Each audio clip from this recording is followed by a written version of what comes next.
today with our newest Arizona drag racing legend, Alex Ramirez. Alex is a familiar face to those who have attended drag races over the years. Is a track staff at what tracks have you worked at?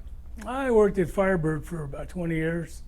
I've also worked at Speed World, worked down at Tucson, worked in Vegas, Sonoma, Denver. So you haven't really had a steady job of that. You just kind of bounced around, right? Yeah, kind of places I haven't been I'd like to go to and stuff. And so, where are you from? I'm from Scottsdale, Arizona. Wow, a native. Yes, a native. Yep. Where'd you go to school? High school? Coronado High School. You were a Don. I was a Don, yes, I kind sir. of remember those names. That's pretty You cool. do. Yeah. Alex, when did you first become interested in cars? When I was a young kid. How did that happen? When I was a young kid. My dad, I've got 5 brothers. My dad used to get us up at the Winter Nationals at Beeline and early in the morning and tell us we're going to be the first ones in line. So we'd go out there, we'd stop at the cafe on the way there and have breakfast. Then we went on and we were about the 60th, 80th person in line. But we were there. My dad started it years ago, and all my brothers are kind of into the motorsports, not as much as I am. And I'm lucky to have done the things that I've done with drag racing. So, let's say your dad was a bit smitten with the sport. He loved it. Yes, he did. He did. What did your dad do? My dad designed golf courses.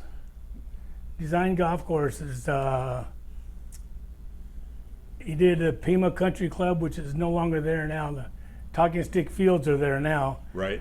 He did a lot of work out at Fountain Hills, and he had some say at the Phoenician also. That's pretty cool. But yeah, and me and my dad spent a lot of time together. I've got 2 older brothers, 2 younger brothers, and I'm junior. You're the junior. And I'm the junior. Yeah, I was the one named after my dad. That's really quite an honor. Yeah, it sure is. Yep. I was named after my dad, but I can't say the name because it's actually not a good name. It's what my mom called him after. Actually, Yeah. no. Right. Alex, you love cars. Yes. Did you have any hot rods when you were younger? I had a '68 Camaro. Okay. It had a 350 LT1 in it. Fast car for a high school kid. And took it out one night on a Friday night, got a speeding ticket, and my dad said, "You got it, you pay for it." So next day I took it to Bud Beck Pontiac in Scottsdale and traded it in for a '72 4-door Nova. A crew cab Nova. Yep. And that's the last car that you had? That's the last fast car. I learned my lesson. Did you ever take it to the races? No, I didn't. Oh, man. I raced on the street. So how did you get involved with working at the different tracks? Well, my older brother Carlos was Joe Thaden's age. I knew Joe because Joe married a girl I went to high school with in grade school, Kim Thaden, and I knew them for years. And I played ball with Joe, and Carlos was working out there at the top end and invited me to go out. So I went out and stuff and got old after a couple hours. I was up by the staging lanes, and Joe was coming down the bleachers, and I flagged him down and shook his hand and told him thanks for letting me in. It was pretty awesome. He says, "Well, where are you going?" I says, "I've seen enough." He says, "Well, you want a job?" I says, "Sure, what do you want me to do?" He says, "Go get lost." So I went to the water box, and I helped the guys in the water box and took off from there. So you learn how to spray the right amount of water down. Of course, yeah, I was there was watching. always a racer here or there, probably me at one time, that walked up and said, "No, do it over here. We need." Yeah. Oh yeah. Yeah. You had your favorites, but I kind of kept it under my shirt. But just standing there watching and stuff, and I thought to myself, I could do this. But when Joe said that, I was in heaven. That was a good thing. You enjoyed it. So you went home that night and your ears were ringing and you Oh saw yeah, the cars in your head and all that. oh yeah. I didn't stop till Sunday morning. So your first time standing between 2 fuel cars. Oh boy, that was exciting. That was probably at one of the test sessions they had out there years ago. And after doing the water box, they put me at the top end, and they put me on the safety crew. I did tech, and then I did staging lanes, and they asked me if I wanted to start, and I said sure. So became a starter and stuff, and got more involved. And the first time I started 2 fuel cars, I can't even, that's been so long ago, I can't even tell you, but it was loud. It was loud. It was, yeah, it's, So did you work with the legend Terry Wyatt? oh yeah, Terry White, Terry Lowrider, we called him. Okay. Great guy. When we had our big races out there, 2-3 day races, I stayed at his house because he lived there in Ahwatukee and stuff. So I'd buy him dinner after the race, and we'd go stay at his house, and up the next day we'd be over there again. What he didn't have in height, he had in macho. Oh yeah, I mean, he was the guy. yeah. It And didn't matter how he big loved or drag small he racing. was. Yeah, Terry. Yeah, and was he a told you great how memory. it was. Yep, yep. So Learned a lot from Terry. Yep. he was the guy that we had, for a while. Even what Gary Judy did a little bit of starting to start off with. And Gary was in a wheelchair. He'd lost his legs, Mm-hmm. and it was amazing how everybody did their job, and Right. Yeah. then people became worried about somebody getting hurt, and but Yeah. that's when the fun goes out of it. But Exactly. it just made sense. Exactly. So you worked for Firebird for 20 years. yeah. You got learned some things from the Charlie Allen, I'm sure, and Oh yeah. and their way of doing things, and Mm-hmm. the what racers, I mean, when somebody would come in town, or somebody who impressed you. I mean, they're local people, or did somebody you remember, or a couple people You you know remember? who impressed me was the sportsman guys. I'm a sportsman guy. I looked forward to seeing Super Gas, Super Comp, Super E, those guys come into the lanes. And I went out of my way to give them a good track. When I was starting, the track was mine, and I was responsible for it, and nobody was going to hit the wall, and I did my best. So you owned it. I owned it. There's a funny story behind that. I don't know if we'll get into it or not. Okay. I'm not going to pry it out of you. What was the story? Story was Charlie Allen. Loved Charlie. Charlie was a good man. He treated me well. Just so you know, everybody we've interviewed that's worked for Charlie has a Charlie story, Oh, and they're okay. never they're just Charlie. They're Yeah. not bad, and Yeah. usually they're a learning experience. Yeah. Well, we had a dog and pony show one night, and it was getting late, and they had their curfew, and we had a couple of fuel cars in the water box there, and I looked down both lanes, and I saw something in the left lane down there about 1,000 foot, and I said, hold him up. Charlie had called me and said, fire him up, Alex, let's go, it's getting late. I said, Charlie, there's something in the left lane down there. He says, I'm in my suite. I've got binoculars. There's nothing on the track. I said, Charlie, there is something on the track. He said, Alex, let's go. I said, Charlie, if you want to come down here and start him, have at it. I'm not going to do it. When it's my track, I'm responsible. So I told Tim, the water box guy, jump in the Silver Bullet and go down in the left lane. So he went down the return road and jumped over the wall and walked out there and radioed me back. Alex, I don't see anything. I said, Tim, stand at the 1,000 foot, spread your legs, look down track. So he did. All I saw was his back. And I said, now walk backwards, keep walking, stop. Now look at your left foot on the inside. And he looked down, and there was a Zert sitting there.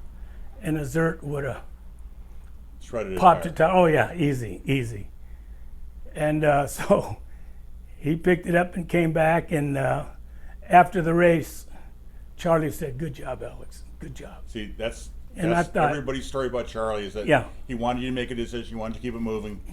But, Yeah. But he also backed people up when you know, Right. he wasn't, Charlie was really good about that. Yes. And these are the things about Charlie that people don't know, that Yeah, that Chuck Sundstrom said how much he learned from him, and Yeah. he had some learning moments and some that weren't right, but even Charlie would say, what did you learn from that? yeah. and so he was he had a lot of nicknames, but I just think he taught a lot of people because he just wanted good people running his track. Yes, yeah. Charlie was good. He was, like I say, he was good to me. I did a lot of side work for him on the weekends and stuff at properties he owned and stuff. And Charlie was a good guy. What did you do to? Obviously, you made enough money doing the drag races. You didn't have to have another job, did you? Oh yeah, oh yeah. I was working full time for Chandler Unified School District there in Chandler and stuff, and on the weekends I was at the racetrack. But when I was there for the 20 years I was there 15, 18 hours a day because I was 5 minutes away from my home. I can't make any money at home, so I was there, and there was always something to do. The place was progressing, getting bigger. Well, I remember seeing you do more things than just on the track. I remember seeing you cleaning things up in the pits sometimes, and driving around and making sure housekeeping. Yeah, yeah. Whatever had to be done, I'm there. I'm on the clock. I'll do it. So are you retired from the school district? I am retired now, yes. So was you like, so obviously by looking at you, retired like at 45 or something like that? Or? I wish. You look good, buddy. Thank you. So you're at the races. Do you have a family? I do. How did Family came out. They came out to the, my wife used to love to come out to I thought was the worst show, was the Robosaurus show when he would. So did all the 1,000 people that would show up in the stands for that thing. Oh yeah, it was a biggie. It was great. I didn't think much of it because they wanted to race after he did all his damage on the track, and it can't get it back to a decent track in half an hour. And Charlie would give you 15 minutes to get it ready.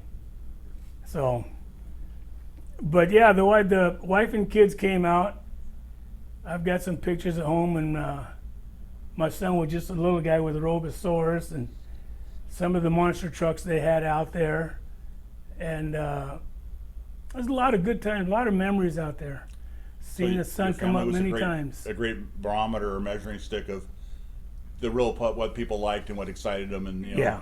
Oh yeah. And, the Robosaurus has always seemed like it was a great event. Yeah. And I do remember how the track was afterwards. Yeah. Yeah. Yeah, it was ugly. It was ugly. But it was, so your kids are grown up, and are you a grandfather yet? I am a grandfather twice. Oh my goodness. daughter had twins. That's great. Gets it done all at once. Twin girls. Yeah. So the wife and I rode over there Monday through Thursday, from 7 in the morning till about 6:30 in the evening. So it's almost like having a full-time job. What do your grandkids call you? They're only 7 months old. Okay. Well, are any plans? Yeah. Did your daughter say they're going to call you this? Just Grandpa. Just Grandpa. Everybody's asked me that. What do you want them to call you? Papa, Tata. Just Grandpa's fine. Yeah, it's a nice badge to wear. Yeah. They're a lot of fun. It's funny how something that small can wear you out so darn much. I tell you, we both, when we get home, the wife and I just feel like taking a shower and going to bed. Well, it's an honorable thing to do. Yes. In that you're watching them instead of putting them in care somewhere, and they're going to get the love and the attention that they really deserve. Yeah. So, I ran into you at the national event at Firebird this year, and you were working for NHRA. Yes. So how did that happen, and what all have you done? How often do you work for them? I kind of pick and choose the events I want to work. I mainly stay on this side of town, or this side of the country. Years ago, when I was working for Joe and stuff, and Joe was kind of a hard person to get a hold of during race week, and especially during the race. So the guys, Linwood Dupuy, would always ask for Junior. Where's Junior? He knows, he's been here for a long time. So he gave me a radio and says, you hold on to this, we're not going to get a hold of Joe. If we need something done, we'll get a hold of you. You know what's going on. So I said, all right. And I told Joe. Joe said, okay, no problem. So they took a liking to me and stuff, and they offered me a job I started doing the top end, picking up the funny car bodies and rolling up the chute and stuff. Then they asked me if I wanted to work up in the staging lanes. I said sure. So I went to staging lanes. Then I went to work for Division 7, and with Jimmy Kroll was the chief starter, and I was a backup starter and a race master and stuff. So I got to do a lot of starting there and stuff, and that's how it started. Just So it's not doing every what I had to weekend? do. And It's not every weekend, but it's when you want to do it. And, yeah. and you know, Alex, I've known you for a long, long time. Yeah. So ever since I was 3, you know, because I'm not that old. No, Alex, you're there for people. I think you've got a touch to defuse a situation when somebody's upset. You've done a very good job, and I'm sure that NHRA sees that in you as well. And plus your ability to corral the sportsman people, and you are on their side. You represent them well. Mm-hmm. So you said you worked at Phoenix Dragway, Mel Larson's, or Speed World, or whatever. Yes, I did. When they had events, they'd call me and ask me if I'd like to come out and start or help start, and I told them sure, I'd love to do that. I'd love to go somewhere else and work. And the people in Phoenix, the people in Tucson, the people at Speed World, the racers, they're great people. They really are. It's like a second family. I hope they realize that I think so much of them, because I go to the races now. I don't watch the race. I go to the pits and see the people. That's where I see you. I never see it. Yeah. You're the visitor. Yeah. It's the Phoenix Dragway versus Firebird. You could have the same races of both, but they acted differently. I think at Phoenix Dragway, it was more casual. They felt more at home. It was more of a sportsman's track, and I think there was a lot more socializing and right. People. And not that anybody was really realistic. Not that anybody was different. At Firebird was so spread out and drawn out. And it was like usually there were pro cars there and a sideshow going on, and they weren't the focus of the race. So, I always found that I spent a lot of time at both tracks over the years, and I liked them. I love them both for the different scenarios that they had. So you worked on in Tucson? Yeah, I did. I worked at Tucson also when I think it was Al Arriaga was running the place. Had some dog and pony shows, and he invited me down, and I said, sure, I'll love to do that, and went down there.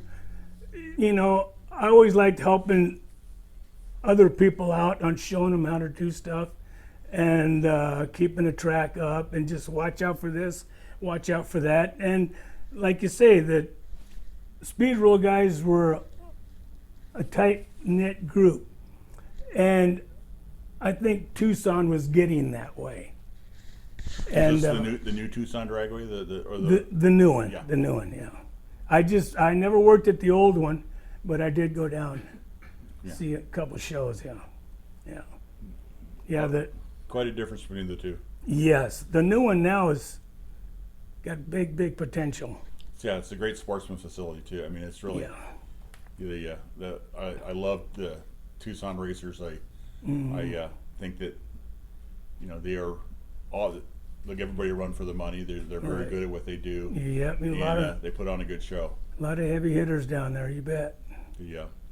So now that you've we covered your first half of your life, and we know that you're now a full-time grandpa. But what else do you like to do? Which is I like to stay busy. I'm a sports official in the evenings. You're a blue? I'm a blue. Oh, we my get goodness. yelled at, but I've always got the last word, so. No good deed goes unpunished. There I you tried go. that once and said, that's not for me. No. Well, you got to have a strong mind. Well, if You got to take charge right is it away. adult sports or youth sports? Adult sports. Adult sports. Yeah. That- And I take charge right away. The guys know me. Have a lot of friends out there also. I tell them if they're going to get out of hand, I'm going to give you one warning. Second one, you're walking out the gate, bud. We're here to have fun. I was a softball dad and a volleyball dad and Yeah. a basketball dad. My daughters, 2 daughters, and they both participated in a lot of sports. But I tried a little coaching and really decided at that time that, the best team to coach would be a team of orphans. You're lucky you don't have your players' parents there yelling at you, because Right. they were the worst. It's Yeah. like junior dragster, Oh, yeah. not all. In some Yeah. cases, you'd rather have an orphan race, because the kids just want to have a good time. Right. Yeah. And that's what it's about, the kids. That's what it's all about, and So showing them right. So you've seen through the junior dragster program. Oh yeah. You've seen a lot of kids come through, and some stayed. Some stayed. A lot of them didn't. They went on to something else, but they still have the experience of competition Right. and they had the fun. Is there any of them that stand out in your mind, that junior dragster people that are doing well now, that you remember that? Well, I remember two girls that they're not racing anymore, but they're both doing very well. And I think a lot of that attributes to what they learned in the junior program. Discipline. Yes, discipline. And Friendship. Being able to lose and keep a smile on your face. And tell them, Dad, that's okay. Yeah. We'll get them next time. Yeah, my dad's kicking the dirt. Yeah. So, what do you see for drag racing? We almost lost a track, and Phoenix is too big of a city not to have their own track. Right. What do you see? What does Alex's crystal ball see? There's a lot of potential here at Firebird. It's a landmark. They could race year round. A few improvements here and there. It could be a premier place, and I think it is a premier place. And like I say, year round they could race. If it gets too hot in the daytime, you race at nighttime. I've seen it done. I've seen a lot of cars out there, a lot of people out there. The need for speed is here. The support is here. As you saw in the last two big events that were sold out, the place has a lot of potential still. Absolutely, and the sport Yeah. itself is still doing pretty well. Oh yeah, the all sport's different doing kinds. real well. So when you first started, it was basically 3 brackets or 4 brackets, and and then people there became the club sports, where people come out and they run on their own club, or the Buick club, or the left-handed lug nut club, or whatever. Right. And but now we see the shutdown races, we see the Chuck's with drag and drift programs, but it's really still the desire is still there. Yeah, the desire for the speed is still there. I'm not real fond of that. The starting at the finish line Yeah. and going to the bridge or whatever they did. Shutdown, showdown, or whatever. Beyond Yeah, 13, yeah. 20, It's just there's too much potential there to happen and stuff, and I never went out to even watch it. I had a good buddy of mine had a super gas Chevy and invited me to go out, and I told him, don't go out, don't do it, please don't do it. And he went out, and sure as heck he almost hit the wall. Had to turn sideways. It took his foot out of it. It's truly no prep. Correct. Yeah. Yeah. And yeah, it's just too much potential. And the cars they race out there, big motors, unbelievable. Why would somebody would want to do that? Because they can. That's right. That's right. It's just Yeah. it's like, I guarantee you that when you first went to Beeline with your dad years ago, that there's somebody's friends are telling, why do you go out there and do that? Why are you putting that big Yeah. motor in the little car? Why are you putting a V8 in a Vega? Why why do you do that? Because we can. There you go. That's the need for speed. There you go. Yep. Oh, I want to give you kudos for all you've done and all the support you've done for the drag racers. What's your wife's name? My wife's name is Renee. Renee, thank you for letting Alex come out and play with us. He's been a good friend to have in the sandbox, and a good friend and a good supporter of all the people out there that safety wise, he's looked over people's shoulders and done the right thing to keep the racing safe and fun. And we appreciate, Renee, that you let him come out and play with us. And I know it's a lot of time he's been away from home, but it made a big difference in a lot of people's lives. And Alex, we appreciate everything you've done. Thanks. I appreciate doing it for y'all. I It's really like do. you may not have driven that Top Fuel funny car that you thought you should have been in. No. But but you've had a great time doing it. Yes. And a lot of times the feeling is the altruistic paying it forward and helping yeah. other people, and you know, you've Yeah. done a great job of that. So, you know, Alex Ramirez, you are an Arizona drag racing legend, and we really appreciate having you here today. Thank you so much. So honored. Okay, thank you, sir. Thanks.